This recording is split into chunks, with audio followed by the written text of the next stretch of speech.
fire. In Amritsar, the second largest town in Punjab, we had the arrival of Brigadier General Reginald Dyer.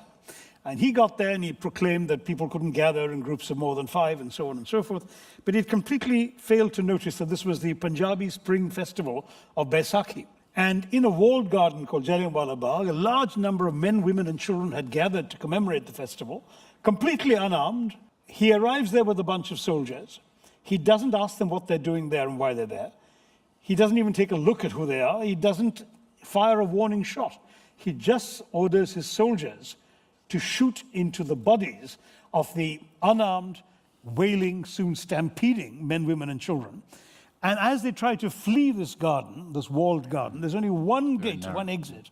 And he stations the soldiers right there, as he himself explains later, because that makes these people easier targets. 1,650 rounds were fired, and he boasted proudly not one bullet was wasted. The British admitted to 379 killed and the rest injured. The Indians claimed the figures are much higher. Whatever the truth was, it was a horrendous, horrendous massacre.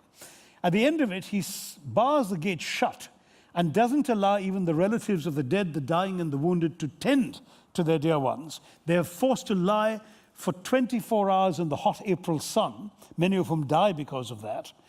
On top of that, he forces Indians to crawl on their bellies on a narrow lane nearby, and if they so much as lift their heads are bashed in by British staves.